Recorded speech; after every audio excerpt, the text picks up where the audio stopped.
The thing that finally made me move wasn't the footsteps. It was the way they kept pausing right outside the window by the sink. Like whoever was out there already knew that was the one with the bad latch.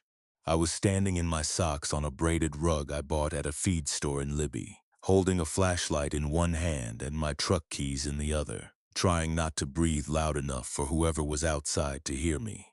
The cabin was warm from the stove, too warm almost, and I remember that because I was sweating under this old gray zip-up I've had since college, the one with the broken drawstring. Meltwater kept dripping from the pines onto the tin roof in these soft little taps, and underneath that I could hear the slower sound of someone walking in the snow. Not stomping around lost, not calling out, just moving carefully. Then one of the windows gave this tiny metal click, not opening, just being tested. I don't know how to explain this exactly, but there was something worse about how patient it was. If somebody had just kicked the door or shouted, I think my brain could put that somewhere. Drunk guy, lost hunter, somebody in trouble, something. This felt like somebody taking their time, and the dumb part is, even then, I still hadn't fully let myself believe what I already knew. I was in my second winter up there, outside Libby, up near the upper stretches of the Kootenai River, where the logging roads get more like suggestions than roads. I built the cabin with help from two friends the first summer, and finished enough of it to move in by fall. After 10 years in accounting, where every day felt like fluorescent lights and somebody else making their emergency my emergency, I hit a point where I just couldn't do it anymore. So I cashed out what I could, bought the parcel, and did the version of disappearing people always talk about, and almost never do. Honestly, I liked the routine. That was the whole point.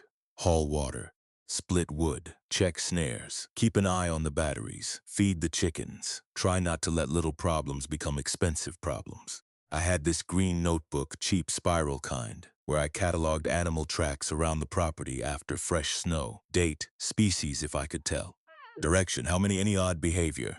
I got weirdly obsessive about it. If it snowed overnight, I was out there after coffee in my boots and that notebook, crouched down like a detective for rabbits. I know, very glamorous new life. The place always smelled like damp cedar and wood smoke. At night, especially when things warmed a little after a hard freeze, meltwater dripped constantly from branches onto the roof. It should have been peaceful, and usually it was. But the ravine behind the cabin had this thing about it. After sunset, there were no animal sounds from down there, no rustling, no little shrieks or movement, just nothing. I noticed it that first winter and told myself that was probably normal for the terrain or the cold or whatever. By the second winter, I had stopped asking the question out loud, which maybe tells you I hadn't really stopped thinking about it. The morning after a heavy snowfall, I walked out to the coop and found fresh boot prints circling it. Human prints, not mine. The snow was deep enough that you could tell they were recent. Clean edges, no drift in them yet. I stood there with the feed bucket in my hand and just stared. One of the chickens was missing, and my first thought, weirdly, wasn't person. It was fox. I had a weak section of fencing near the back where the ground never froze right, and I'd been meaning to reinforce it before the next storm. So I put the missing chicken and the prints together in the least upsetting way possible, and told myself some hunter had cut across the property looking for the road. That happens, or it can. But what bothered me was the tracks themselves. They went around the coop, crossed the yard, and then just stopped halfway across open snow. Not turned, not covered, stopped. I walked in a wide circle around that area, looking for where the person might have doubled back in their own tracks. Nothing. I even checked the edge where the yard drops toward the ravine. Nothing there either. Now, anyone who's spent time in Montana is probably already ahead of where I was. I get that. But when you live alone that far out, you get in the habit of solving things with the explanation that lets you keep functioning. If every odd thing becomes a threat, you'll go nuts by February. So I wrote it down in the notebook like that made it normal. Unknown boot prints near coop, fresh after snowfall. One chicken missing. I didn't call anybody. And that was partly because I genuinely wasn't sure there was anything to report, and partly because I had built this whole life around being the kind of woman who could handle being out there by herself. Calling the sheriff over weird tracks felt, to me at the time, like admitting I was playing at independence instead of doing it. I'm not saying that's smart. I'm saying that's where my head was. 2 nights later, I was cleaning up after dinner, and I smelled cigarette smoke, not from my stove, not from outside drifting random. It came down the chimney for just a second, sharp and stale, enough to make me stop with the dish towel in my hand. I don't smoke, never have. Nobody who visited me smoked either, because there basically was nobody to visit. I remember standing there looking up at the stovepipe like maybe somehow that could explain it. Then something knocked on the wall, soft, 3 times, not the door, the wall on the far side of the cabin, the side facing the ravine. Every local person who knew the place came to the front because the backside was uneven and stupid even in daylight. At night, with snow, nobody would walk around there unless they had a reason. I stood so still my calves started shaking. I kept waiting for somebody to call out like, "Hey, sorry, truck trouble, whatever, nothing."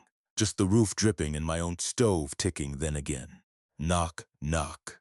I didn't answer. I didn't move. I just stood there with my hand over my mouth, like that was somehow part of the plan. After maybe a minute, it stopped. The quiet after it was almost worse because my brain rushed in to fill it. Wind, branches, snow sliding off the roof, a pine limb tapping the siding. I even went so far as to believe that long enough to get through the night. That's the embarrassing truth. I crawled into bed with the flashlight under my pillow and told myself branches don't know where your wall is. The next day I checked that whole side of the cabin. No branch close enough to tap it. By then I was sleeping badly. I started keeping the truck pointed downhill in case I needed to leave fast, which I still told myself was just a practical winter thing. I also noticed that when I went out to feed the chickens or run the generator, I had this feeling between my shoulders, like the sensation of being looked at. You know that annoying self-conscious thing where you start moving differently because you think somebody can see you. I kept turning around and seeing trees.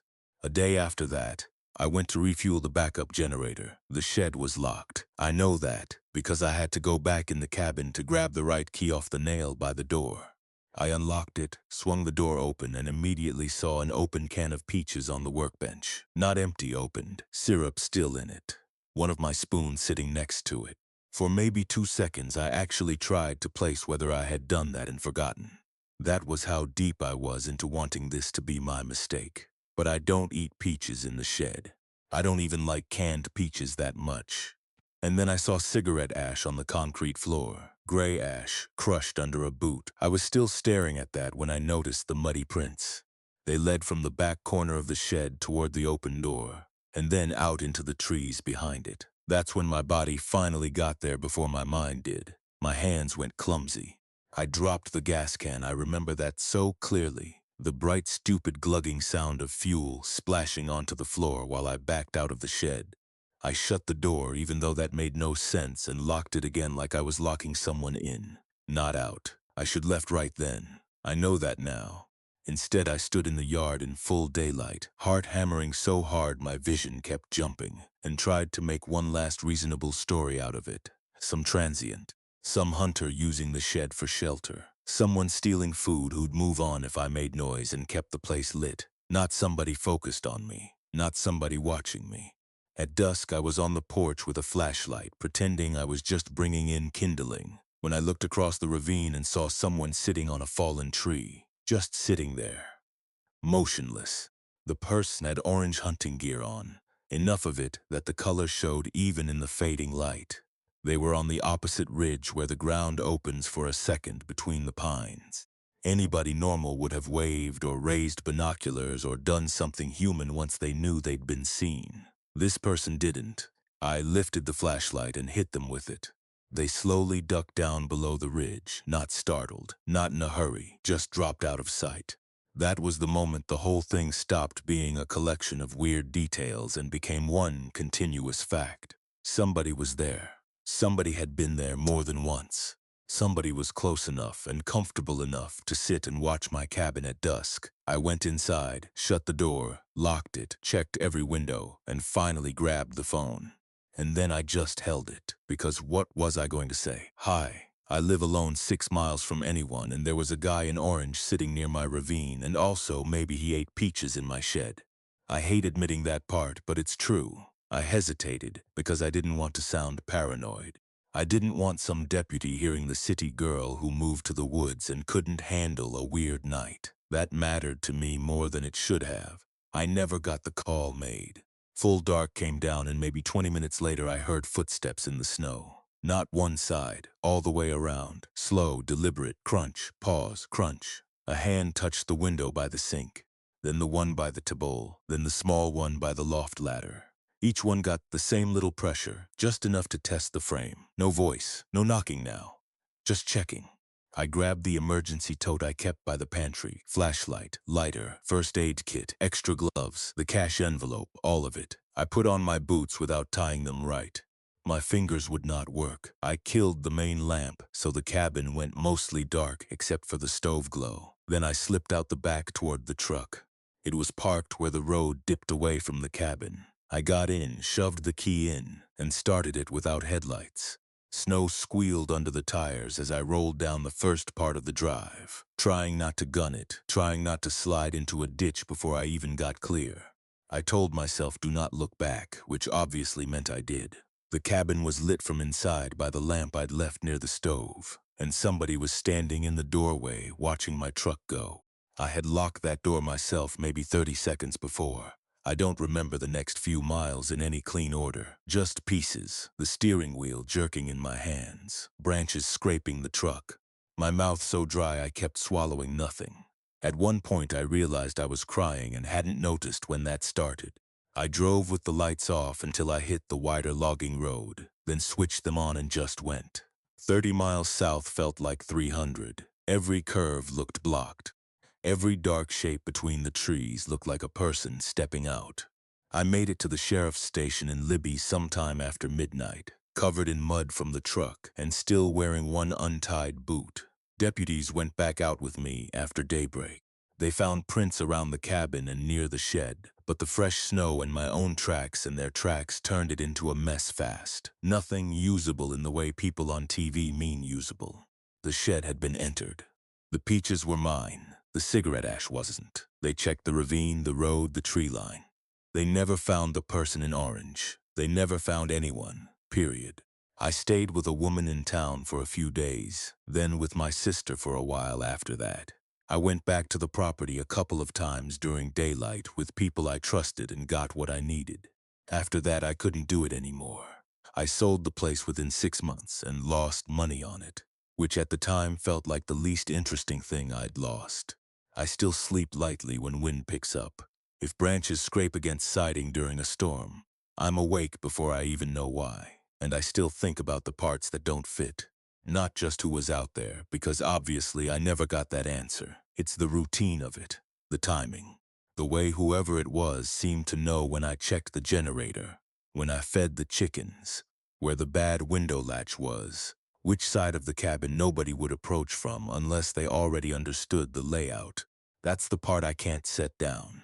Whoever was on that property knew my days better than I did. Story 2. The next one comes from somebody who wasn't just passing through a bad place. He worked for it. By the time I saw the bins, I already knew I didn't get to call myself surprised anymore. That's maybe the part that sticks worst. Not the locks, not the crying, not even the paperwork. It's that I had been collecting reasons to leave for days, maybe weeks, and every time I found a new one I came up with a way to stay until morning, then until payday, then until I had enough cash to breathe again. I was living in a camper trailer back then. One of those old white things with the fake wood cabinets and a door that never shut right unless you lifted it first. I kept every expired work badge from temp jobs clipped onto a red cord over the little table. Warehouse access, refinery day pass, school district maintenance, disaster cleanup, all of it. I don't know why I kept them. Proof I'd kept moving, maybe. Proof somebody somewhere had wanted me on site for a while. Then steady construction work dried up on me all at once, and a guy I knew from a solar install outside Albuquerque called and said there was a 6-week maintenance contract near Taos County. Remote property, sustainable living crowd, cash pay, triple my usual day rate because it was isolated and the last guy quit early. That should have been enough information by itself. But if you've ever been scared of your bank balance, real scared, You know how fast bad details start sounding manageable. The commune sat off Forest Road 437, hidden far enough back that you couldn't accidentally find it. Solar arrays out in the open, shipping containers converted into housing, fenced greenhouses, water pumps chugging diesel when the tanks dipped low. The whole place smelled like dust and hot metal in the afternoon, then diesel and cold dirt after sunset. At night, the wind hit loose sheet metal somewhere near the pump house and rattled it just enough to keep you from sleeping all the way. On paper, it looked harmless. Shared meals, garden workshops, off-grid classes for people who wanted to leave modern life behind. People smiled at me. People offered me soup. People talked a lot about freedom and simplicity and getting clear of systems that controlled people. The first thing that caught my eye was that every new arrival handed over their phone. Not to be charged. Handed over. There wasn't any formal check-in desk for it. No rule posted, no clipboard. It was always presented like a choice. Oh, if you want the full experience. Oh, some people feel more comfortable disconnecting fully. Oh, there are no rules here, only respect for the space. Then the phone went into a lockbox. I remember asking one guy, joking around, if they were worried somebody was going to live stream the compost toilets. He laughed a little too hard and said, "No, man, people just bring too much of the grid with them." That phrase got used a lot. Back to the system. Bring the grid with them. Leave the grid behind. It was like everybody had gone to the same customer service seminar for quitting civilization. The money was real, though. Cash every Friday, thick envelope, no forms. They didn't ask much about my past except whether I could maintain inverters, troubleshoot battery banks, and keep my mouth shut around people who valued privacy. That last one was phrased friendlier, but not by much, so I took the trailer spot they gave me, clipped the commune badge onto my red cord with the others, and got to work. The first week mostly felt like weird people being weird in a pretty ordinary way. Shared meals under string lights, workshops about seed saving, folks with handmade soap and opinions about fluoride. I know how that sounds, and no, that alone doesn't make anybody dangerous. A lot of them seemed sincere. Tired, a little lost maybe, but sincere. I told myself the phone thing was privacy culture turned up too high. Not anything worse than a resident named Hollis Dane stopped showing up.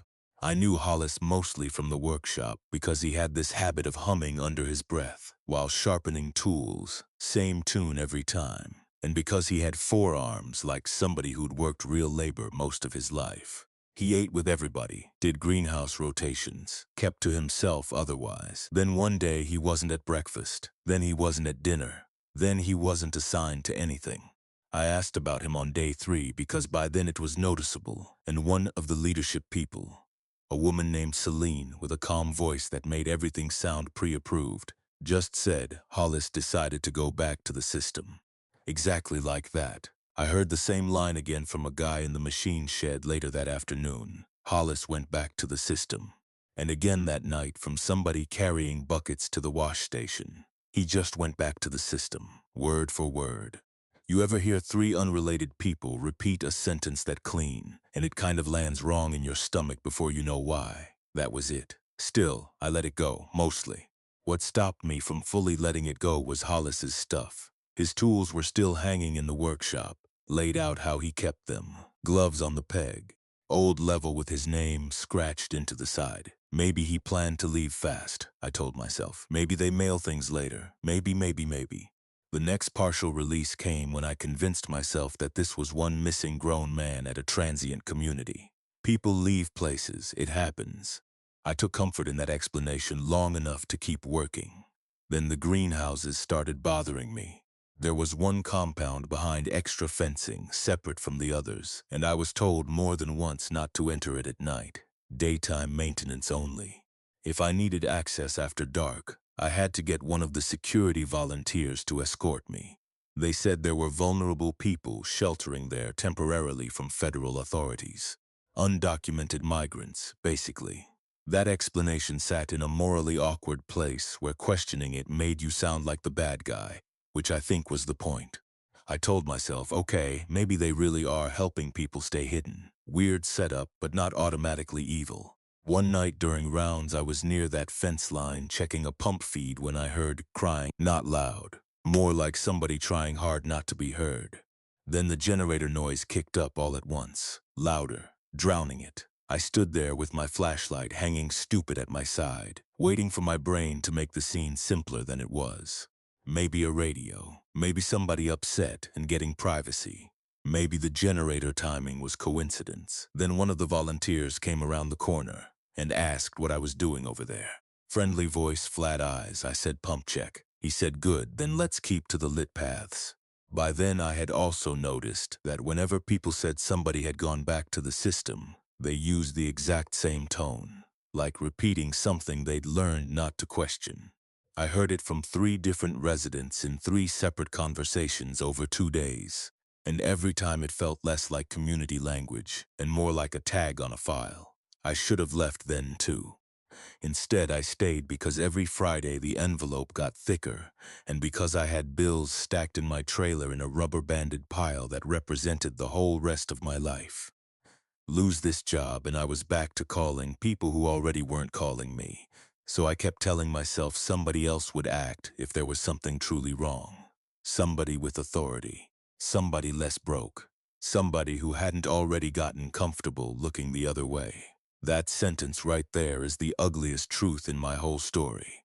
The spiral really tightened on recruitment nights. They never called them that, but that's what they were. New arrivals would come in around dusk, usually tired, dusty, sometimes emotional, in that relieved way people get when they think they've found the answer to their problems. They'd eat. They'd talk with leadership then. If they were staying, there was paperwork, not membership forms, deeds, savings transfers, beneficiary changes, vehicle titles, identity documents. I saw a woman no older than 30 sitting at a folding table with 2 leadership people and a security volunteer behind her, sliding over a property packet while they talked to her about releasing the burdens of ownership. Her hands were shaking. She kept saying she needed more time to think. They kept smiling and telling her there were no rules here, only choices aligned with the community. Then they took her driver's license and passport for safekeeping. I didn't step in. I want to make sure that part doesn't get cleaned up in the telling. I saw it, I knew it was wrong. And I still kept my mouth shut because I wanted the money. And because some mean little part of me kept hoping that if I stayed technically uninvolved, then I wasn't really part of it. A few nights later, a resident I only knew as Mara came to my trailer after dark. She looked like she'd been crying for hours but was forcing herself to stay quiet. She asked if my truck worked. I said yes. She asked if the road to the highway stayed open after midnight. I said usually. Then she asked if I could help her leave before sunrise. Not next week, not maybe. Right then, she said they had her identification. She said they had her sister's information too.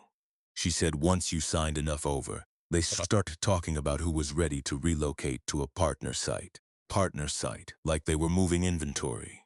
That was the point where all the partial releases ran out. No more maybe, no more privacy culture, no more helping people hide. I told her to wait in the trailer and went to the workshop because I knew where some of the floodlight controls were tied into the maintenance grid.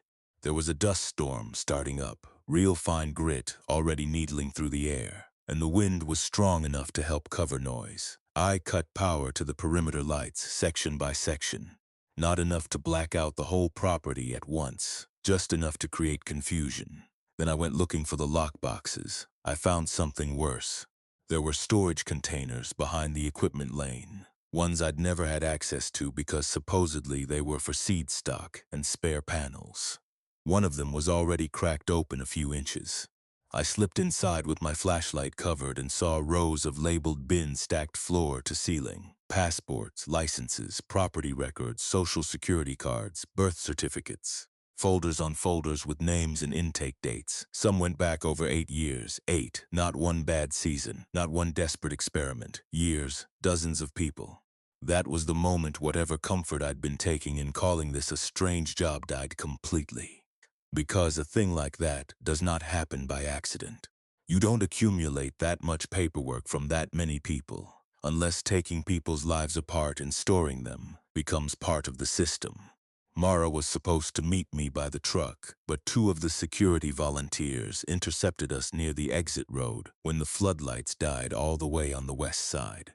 One had a flashlight, one had a baton he kept pretending was a baton. They told me to stand down, that residents were upset by the weather, that I was escalating a misunderstanding. I had a wrench in one hand and more fear than sense in the other. I told them deputies were already on the way, which at that point wasn't true yet, because my first call had barely gone through, and I had no idea if dispatch got enough to send anyone. Dust was blowing so hard it felt like sandpaper on my teeth. Behind me, people were moving through the dark more than I realized at first. Residents, a couple carrying bags, somebody crying, somebody running. One volunteer stepped toward Mara and I swung the wrench into the gate post hard enough to ring it like a bell.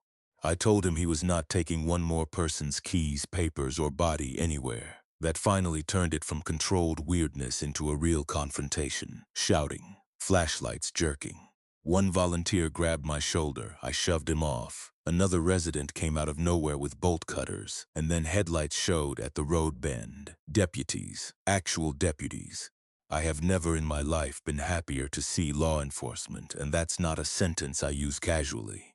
Once they were on property, the whole thing started collapsing under the weight of its own paper trail. Containers opened, statements taken. More residents coming forward once they saw uniforms and realized this might hold. I found out later that several people had tried to leave before and been convinced they were too legally entangled or too indebted to survive outside. Some had relatives listed as unsafe contacts even when that wasn't true. Some had been moved between properties. That last part is where it widens out in a way I still don't like thinking about. Leadership contacts, associated sites, similar language, similar intake practices. Nothing neat enough to hand you as a finished answer, just enough to make you understand this wasn't one eccentric compound in the dust. I quit cash only. Work after that. Flat out. If somebody says they'll pay me under the table for a remote site, I don't care if it's 5 times market rate, I walk. I also took that red cord with the badges and threw every one of them in a trash bag except the communes. Couldn't do that one. Couldn't keep it with the others either. It sits in the back of a drawer by itself because that's the badge I earned when I decided my rent mattered more than other people's warning signs. And because I still don't know how many other places were using the same words, the same forms, the same road out. Story 3. This next account is quieter on the surface, which honestly made it sit with me longer. Every morning that chair was out by about the same amount, not dragged across the whole room, not turned over, just eased back from the kitchen table maybe 6 inches, like somebody had stood up carefully and meant to push it back in, then forgot. The first 2 times I saw it, I put it on myself. By the 4th or 5th, I started talking to the empty room, which I know sounds like the first sign a person should maybe not be living alone in the desert. But that house had a way of making you do little things like that. I moved into my sister's old place outside Silver City after the foreclosure. That's the blunt version. There are cleaner ways to describe losing most of what you built by the time you're in your 50s. But none of them make it feel any less like being folded up and put away somewhere. My sister Odette had died a few months earlier, and her adobe homestead was the only roof left that was mine by blood if not by comfort. I had spent time there as a child. Dry scrub, mining ruins scattered out in the distance, a windmill pump that squealed on and off all night in a way you either got used to or never did. After rain, the whole place smelled like creosote and dust waking up. That smell still gets me before any memory does. I brought boxes, canning jars, 2 quilts, and a shoebox of cassette tapes my sister had made over the years, mostly gardening advice. Which beans handled that soil, when to prune, what not to plant by the south wall. I used to listen to them while preserving food, just to have another voice in the room. Her voice, especially. She had this dry way of saying practical things that made them sound like jokes you'd only get after the 3rd listen. The house felt familiar and wrong at the same time. You know how a childhood place can shrink and shift on you. Hallways shorter than you remembered, windows lower, corners duller. But it wasn't only that. Things had been rearranged over the years in ways I couldn't place. And what stood out almost immediately was the doors. Every locked interior door had newer hardware than the front or back entrances. Cleaner brass, stronger plates, newer screws inside doors, not outside. Odette had always kept certain rooms locked. Even when we visited as children, there were parts of the house that were simply not for us. Adults have their reasons, and children are used to bumping against them. So I moved in, because necessity doesn't care if a place gives you a feeling. The first few weeks I was busy enough not to look too hard at anything. The windmill pump needed coaxing. One exterior wall had cracked plaster. I made inventory lists for the pantry and tried to bring order to what my life had become by alphabetizing spices and stacking jars. One afternoon, while putting up tomatoes, I played one of Odette's tapes, and she spent 20 minutes explaining mulch as if she were lecturing a lazy nephew. I laughed out loud by myself. That was one of the better days. Then I found fresh groceries in the pantry. Nothing dramatic. A bag of rice I didn't remember buying. A new jar of instant coffee. Canned tomatoes in a brand I never chose. At first I truly assumed I had miscounted during inventory. Moving in had been chaotic. I was exhausted. I had lists on legal pads and grocery receipts tucked in a cookbook and grief. Doing that thing where it makes time feel torn around the edges. So I corrected my list and moved on. Then the coffee mug happened. I came into the kitchen one morning and there was a mug on the counter, still faintly warm. Not hot, just not room temperature. Odette's old chipped yellow mug, the one with a tiny blue flower near the handle. There was a brown ring at the bottom and the smell of coffee still sitting in it. I had not made coffee yet. I had gone to bed after tea. I stood there with my hand on the back of the chair, trying to think it through. Did I wake in the night and forget? Was I sleepwalking? Was the mug holding heat from the dishwasher? No, because I washed by hand. Was I just losing the sequence of my own mornings? That chair was pulled back from the table again. I set the mug in the sink and told myself loneliness does odd things to perception. That's respectable. That's a thing people say and other people nod to. I used it on myself several times. But then there were wet footprints near the utility sink after a dry week, not a trail across the house. Just a few marks, enough to say somebody had stood there in damp shoes. The blankets in the front room were folded differently than I left them. A bar of soap in the washroom got used down at an angle I recognized as not mine. I started checking windows and exterior doors at night, then checking them again in the morning. And every time I did, I noticed the same thing about the locks inside the house. Newer hardware, newer screws, newer determination. I wasn't sleeping well. The windmill blades squealed and squealed again, and in the pauses between them I kept listening for movement. One night I actually laughed at myself because I was creeping through my own kitchen in slippers, holding a flashlight and a wooden spoon. If an intruder had seen me, they would have died of embarrassment on my behalf. Still, I began paying attention differently. I found the ledgers by accident while looking for spare batteries. There was a cabinet off the hallway where Odette kept odds and ends, and shoved behind two broken lanterns were several handwritten books bound with string, dates spanning decades, columns of cash payments, initials then fuller names as the years went on, notes about arrivals, supplies, lengths of stay. Some entries described travelers staying briefly in hidden basement rooms beneath the property. Hidden basement rooms, written as plainly as if she were noting fertilizer deliveries. I sat on the floor and read until my legs went numb. The entries were not dramatic, that made them worse. Clean, practical, almost tender in places. Enough money for blankets.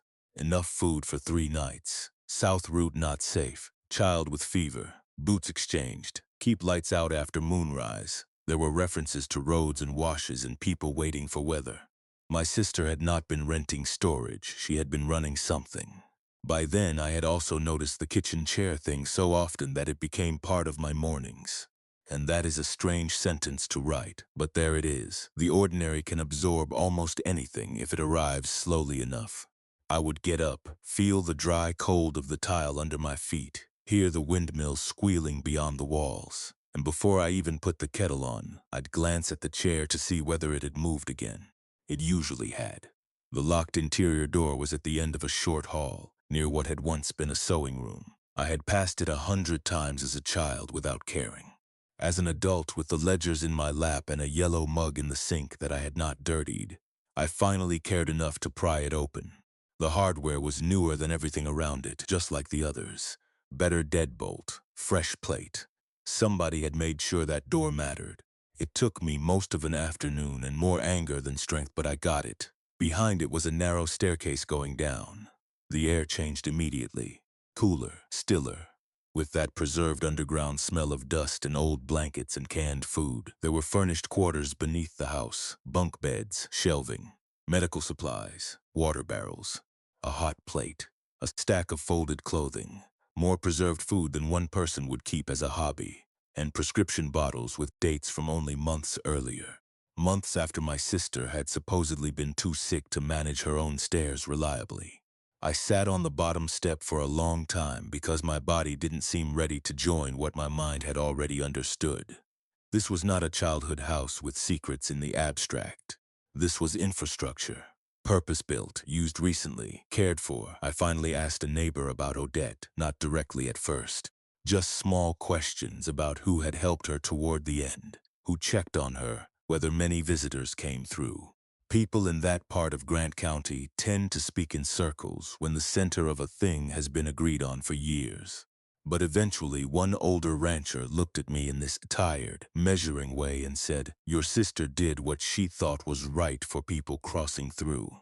Kept them alive when the desert would have done what the desert does. Near 20 years of it, from what he knew. Never asked names unless she had to. There was no accusation in his face. No pride either, just fact, which somehow made it harder, because then the question stopped being whether she had done it, and became what it meant that she had. Compassionate, reckless, brave, dangerous, maybe all at once. The worst part came from a cassette tape. I found it in the basement, tucked near the hot plate with 2 newer batteries and a marker. Her handwriting on the label, only a few weeks before she died. I brought it upstairs, wiped dust off the player, and sat at the kitchen table with the chair pulled all the way in this time, as if that mattered. Odette's voice came on clear enough, tired but steady. She was giving instructions how to keep the rooms ready, rotate the canned stock, check the lower vent after hard rain, keep extra blankets sealed because people still need the road. That exact phrase, people still need the road. I remember pressing my thumb so hard into the edge of the table it hurt, just to stay in the room with it. Then another voice answered her, not on the phone, not from a television in another room, nearby, close enough that the tape picked it up in the same little space of air. Just a short answer. Low, impossible to play, clearly, male maybe, only tired. I played it back over and over until the words went thin from repetition, but the fact of it never changed. Someone was with her in that house, when by every account I had, she should have been alone. I did not call the authorities. I know some people will hear all of that and think that was the only responsible move. Hidden rooms, records, supplies, unknown visitors. Maybe they are right. But by then, the truth had become knotted up with the last version of my sister I still had. If I opened everything up, let strangers catalog her into evidence and motive and liability, what remained of her for me after that? A woman who grew tomatoes and made tapes about mulch. A woman who lied to us for 20 years. A woman who kept people alive. A woman who invited danger underground. Which one goes in the box when officials are done? So I did the quieter, worse thing. I closed the basement back up as best I could. I kept the ledgers. I left the supplies where they were. Then I locked the house and went to stay with a cousin. I have not sold the property. I have not moved back in either. The windmill sound reaches all the way into my sleep now. That rhythmic squeal and turn used to be background. Now it feels like whispered conversation under floorboards. I still listen to Odette's gardening tapes sometimes. And in one place she spends 2 full minutes explaining beans as if the world were only rows and weather and patience. Then I remember the other tape and the other voice and the rooms beneath the house waiting for people I never met. I still don't know whether keeping her secret was loyalty or cowardice. I only know my sister should have been alone when that second voice answered her. Story 4. The 4th story drops you right into it, because that's how it happened to him. The handle moved so slowly I almost convinced myself it wasn't moving at all. I was inside the utility shed with a shelf unit shoved against the door. One shoulder jammed under it because the floor sloped and it kept sliding back. and rain was hitting the metal roof so hard it made everything feel farther away than it was. My phone had one bar, then none, then one again. I had already texted emergency services twice because calls wouldn't hold. My palms were slick enough that I nearly dropped the thing trying to type my location. Outside, somebody tried the handle again. Not pounding, not rattling. Just a careful test, like they had all night and no particular reason to hurry. I remember the smell in there almost as much as the sound. Wet moss from my jacket, generator exhaust in the fabric, old damp plywood, electrical dust. My flashlight was off because I didn't want the cracks around the frame lighting up. I could hear rain tapping on gutters and skylights from the guest cabins farther down the slope, and underneath that, every so often, a voice. Rowan. Then a minute later, same voice but wrong around the edges. Rowan, it's me, open up. I stayed where I was. 4 days earlier, I'd shown up for a temporary maintenance job at an eco-retreat in Clallam County. The kind of place that advertises digital silence and handcrafted isolation to people with enough money to romanticize inconvenience. My dad had worked industrial safety my whole childhood, and one thing he drilled into me was that small details matter after accidents. Weather, timing, sequence, who said what first. So in every maintenance log I keep, I write the exact weather in the margin. Light drizzle, wind west, temperature dropping, heavy rain after dusk, that kind of thing. People used to tease me for it. Nobody at that retreat teased me. They just stopped talking when I wrote things down. The property was deep in temperate rainforest, all wet cedar and moss and cabins tucked far enough apart to sell privacy. Solar banks, rain catchment, backup generators, compost systems, the whole off-grid package polished up for guests who wanted to pretend they were roughing it while still sleeping on expensive mattresses. The air always smelled like wet earth and generator exhaust. Rain never really stopped. It changed texture. That's the best way I can put it. Fine mist in the morning, harder ticking rain on the skylights at night, drumming in gutters whenever wind picked up. During orientation, the manager gave me a site map with one odd instruction. Never approach cabin 8 unless specifically directed. I asked why. She said it was offline for renovation. Fine, normal enough. Then the first night I heard a landline ringing inside it. Cabin 8 sat a little apart from the others, farther into the trees, with blackout curtains drawn all the time. I was walking back from checking a battery inverter after dinner when I heard an old-style phone ring from inside. Not a cell chime, a real landline. It went on and off 3 times. Since the cabin was supposedly vacant, I figured maybe previous guests had left a handset off the base, or some system hadn't been fully shut down. The next morning I checked the work orders. Cabin 8 showed disconnected power. I mentioned the ringing to management, and the manager barely looked up. Said some lines still ghost ring in wet weather. Technical nonsense.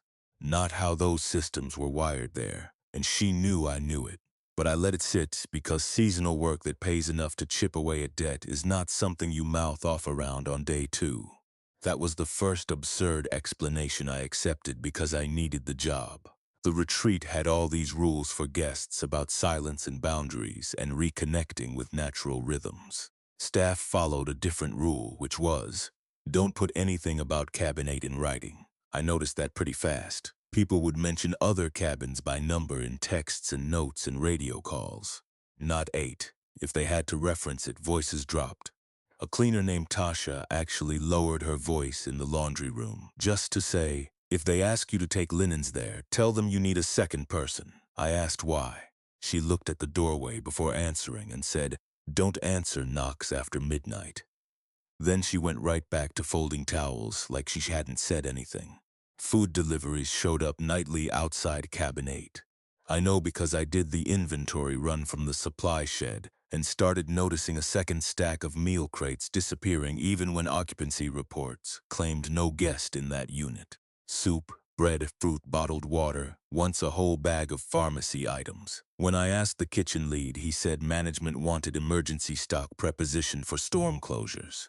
That might have worked if the bag hadn't been warm one night like it had just been set down. By then my notes had started getting more specific. Repeated ringing from disconnected unit. Food deliveries inconsistent with occupancy. Staff avoid written mention of cabin. I was not trying to build a case. That wasn't my attitude. I was trying to keep the facts straight because the place had started giving me that slippery feeling where every explanation pushed two new questions into view. The wrong guest showed up during a storm repair. A branch had come down near the gutter line above cabin 7, and I was up on a ladder in hard rain trying to clear debris before the overflow backed into the wall cavity. Lightning flashed across the trees, and in the window of cabin 8 I saw an older man standing behind the curtain gap, pale face, very still, watching me. I climbed down so fast I missed the last rung and nearly rolled my ankle in the mud. When I brought it up to the manager, she told me I had seen lightning reflection in the glass. Not possible, given the angle. She said it anyway. Then that same night, the landline rang again in cabin 8, even though I'd personally confirmed power was cut at the sub-panel. I checked the breaker lockout tag twice, still disconnected. This is where the paranoia part starts, and I want to be careful with that word because the owner later used it against me like a diagnosis. At first I second-guessed the place. Then I started second-guessing my own read of it. Wet conditions, fatigue, isolation, weird staff culture. Maybe I'm building a pattern from scraps. That's what I told myself. Every time I thought about packing up, I pictured my student loan balance and the credit card I'd finally gotten below embarrassing. And I stayed another day. Then Tasha caught me by the supply room and, without looking directly at me, said if anyone knocks late, do not answer because he copies voices. I asked who. She shook her head once, tiny, and walked off. Now, if I'd heard that sentence in a story, I'd say, okay, sure, obvious cue to leave. In real life, it landed in the middle of a job, in the rain, from a coworker who looked half terrified and half ashamed she'd said it. So I put it in the file, marked maybe weird local superstition, and kept going. It's the humiliating truth. Professionals can be stupid too. We just use cleaner language for it. The night I ended up in the shed, the rain had turned mean, thick, steady, loud enough to flatten distance. I was finishing checks on a clogged runoff line near the utility path when I heard knocking from behind me. 3 taps, on metal. I turned around thinking one of the staff had followed me out. Nobody there. Then from farther up the path near cabin 8, I heard my manager's voice call my name. Calm, clipped, exactly her tone. I started that way, then stopped because the voice came again from somewhere else entirely, closer. And this time, it sounded like a copy of the first one, rather than the thing itself. Same pitch, same rhythm, but with tiny pieces missing. Like hearing someone sing lyrics phonetically in a language they don't understand. I backed toward the utility shed. The radio on my belt crackled once and then hissed dead. Another voice called me from the dark. Tasha this time. Rowan, open up, I'm soaked out here. Except Tasha clipped her consonants when she was stressed, and this voice didn't. I got inside the shed and shoved the shelf against the door maybe 2 seconds before the handle turned. From there it became a waiting game I am not interested in repeating. Voices came and went outside. My manager, Tasha. One of the grounds guys, once I swear, my own father. Every one of them close enough to make my body lurch before my brain caught the flaws. A wrong cadence, no breathing between phrases, too exact on words people normally swallow. Then my phone rang. I almost cried from relief because I thought dispatch had gotten through. I looked down and the screen showed my own number calling me. My own number, I answered before I could talk myself out of it. For a second, all I heard was static and rain. Then breathing, my breathing, same stutter on the inhale I'd had from holding the shelf against the door. Same catch at the end. It sounded like someone had put a microphone inside my chest and was playing it back to me from outside. Then the line disconnected. That was the point where my body quit pretending this could be managed as an odd workplace problem. My legs started shaking so badly I had to sit down while still bracing the shelf with one hand. I texted emergency services again with the site address, the shed location, and one sentence that probably read insane, trapped in utility shed. Someone outside imitating staff voices. I don't know if cabin 8 occupied. Send deputies. No response for a long time outside. The voices kept trying. Rowan. Owner says open up. Rowan. Maintenance issue. We need access. Rowan, it's okay now. Always almost right. Never right. I stayed there until the dark started thinning at the edges of the doorframe. Dawn in that kind of rain is barely dawn at all. Just a lighter shade of soaked. But once there was enough gray to see, the handle stopped moving. The voices stopped. Nothing but gutters and the forest dripping. I waited another 15 minutes anyway. Then I moved the shelf, opened the door, and ran for my truck without collecting tools, notes, or the pay envelope still in the office. The owner met me near the parking area like he'd been expecting me. Dry jacket, calm face, he said. I'd had a stress-induced paranoid episode and needed to leave immediately before I disturbed guests. Disturbed guests, that was his phrase. I told him cabin 8 wasn't empty. He said nobody had occupied it for years. I told him I had heard the landline and seen deliveries and heard voices all night. He smiled in this patient, administrative way and said isolated work isn't for everyone. I drove straight to the highway, never went back for the unpaid wages. Afterward, I tried every rational angle I could. Exhaustion. Delayed stress reaction. Somebody on staff messing with me. Faulty systems, bad signals, ventriloquized voices in heavy rain, whatever. None of it explains the call from my own number while I was already holding the phone in my hand and watching the screen light up. I don't work isolated maintenance jobs anymore. If a site has patchy service, I'm out. If an owner talks about off-grid magic and digital detox and no distractions, I'm extra out. I also check unfamiliar numbers against my own before I answer them, which makes me feel ridiculous right up until it doesn't. A few months later, I looked up that retreat online because some part of me wanted proof it had gone under or been sold or anything that would tidy it up. Cabin 8 was still listed as temporarily unavailable. Story 5. The last story in this video is the one I kept thinking about after I finished reading it. The first thing I noticed about that neighborhood was how hard everyone worked to make daytime look like nighttime. Blackout curtains in every occupied house, not just at night, all day long. Thick blankets pinned over windows, foil in a few of them, plywood in others. You'd be walking down the block at noon with the sun out and smell wood smoke and stagnant pool water, and hear a radio somewhere. But visually it felt like the whole street had agreed not to look back at you. I moved there because it was cheap. That is not a romantic answer, but it was the truth. After my divorce and the bankruptcy that came after trying to keep a house I couldn't keep, cheap had more authority than pride.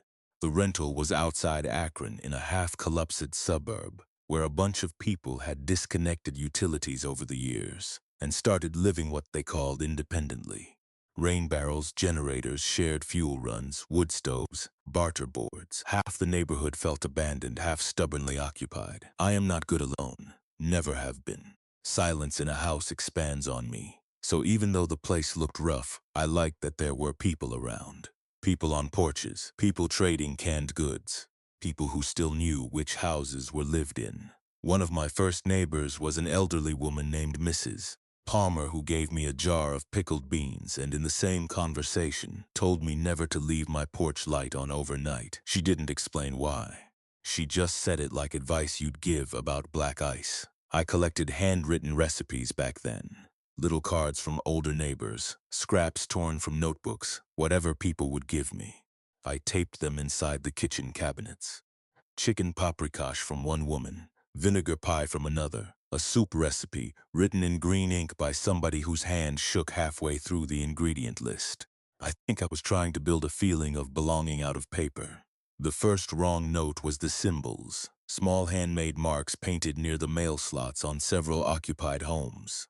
Same shape every time, like a crooked little gate with a line through it. Not graffiti exactly. Too deliberate, too consistent.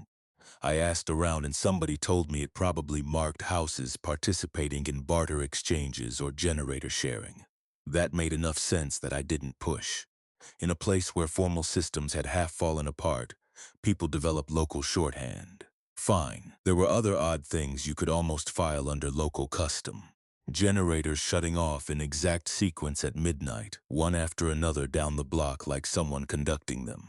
Nobody making much noise after dark. Neighbors who were friendly in daylight but went strangely blank if you asked about the far cul-de-sac at the end of Alder Lane.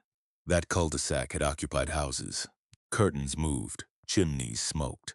Once I saw a kid's bicycle in a driveway, but nobody ever seemed to visit there. No trading, no porch conversations, no shared fuel cans stacked out front. It sat inside the neighborhood and somehow outside it at the same time.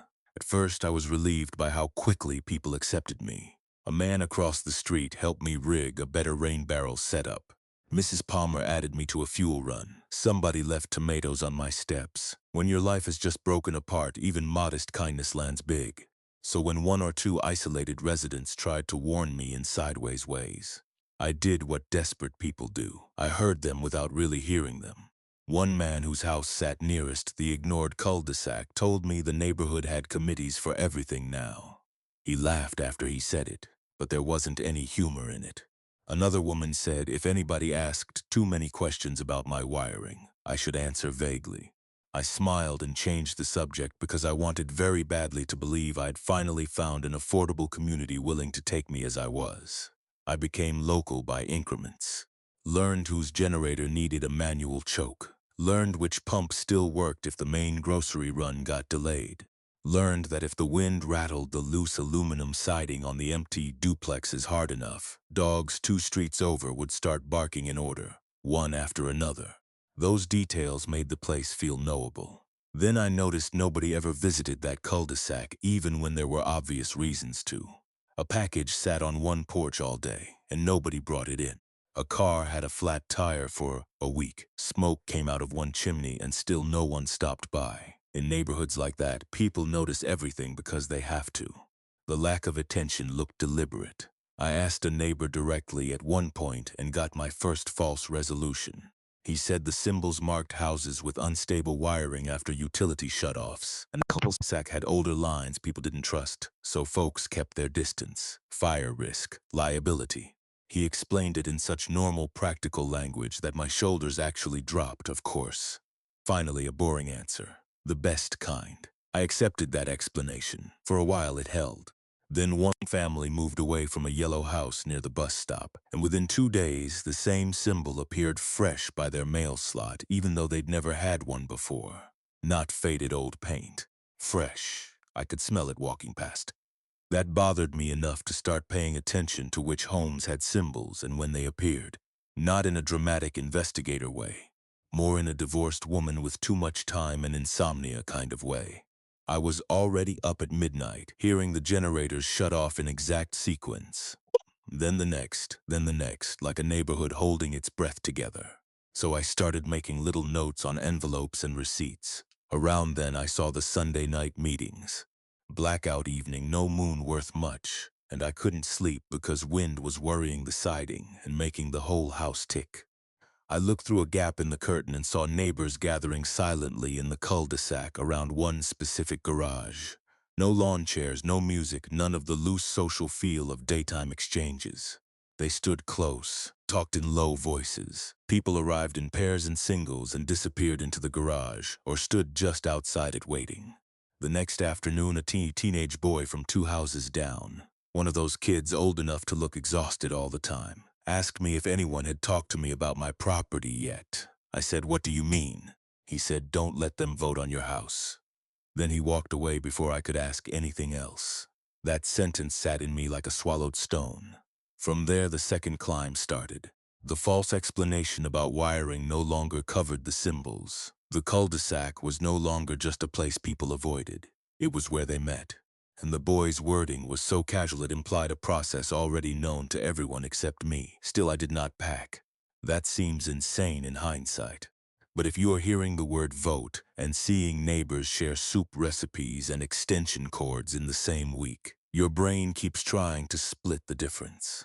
Maybe it's a neighborhood association with weird language. Maybe they're deciding which abandoned homes to salvage. Maybe you're being dramatic. Also, and this matters, I had nowhere better to go.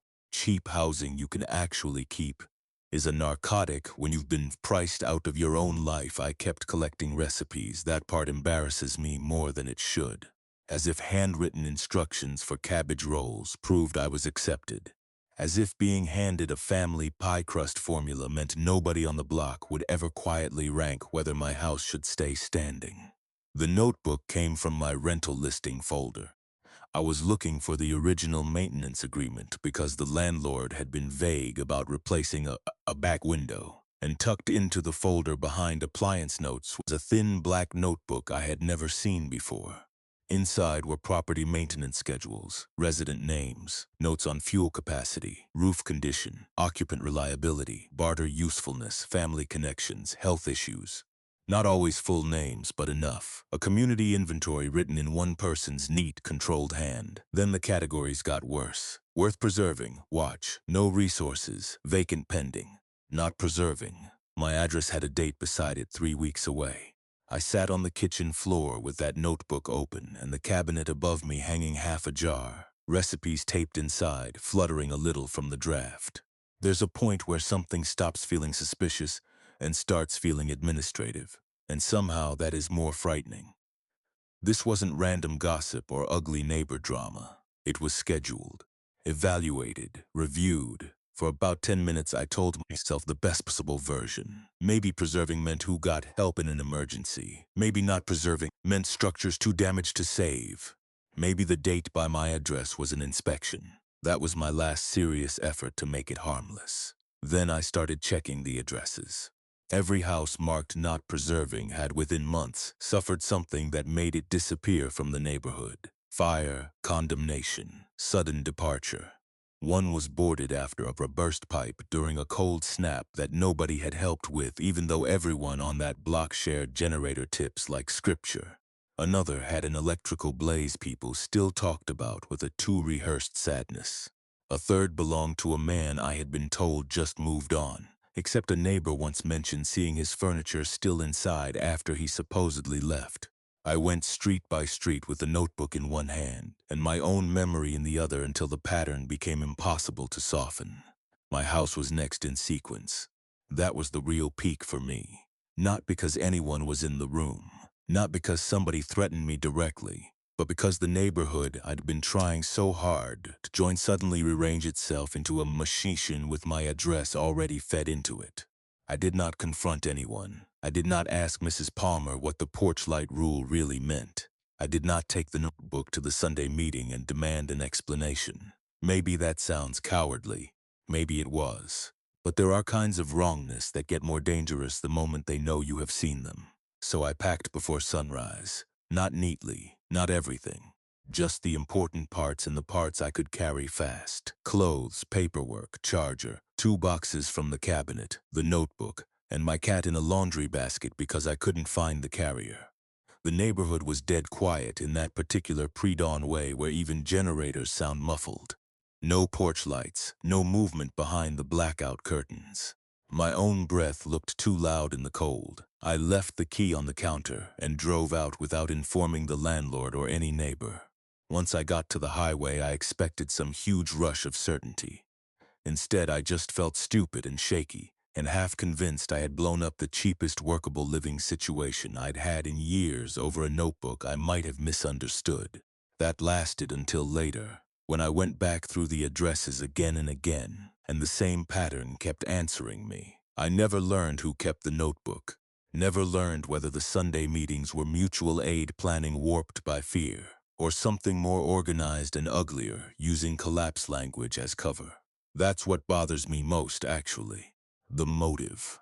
Because if people thought they were protecting a neighborhood, maybe they could justify almost anything.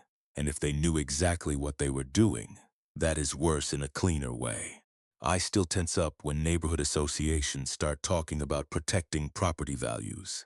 The phrase feels filthy to me now, even in harmless contexts.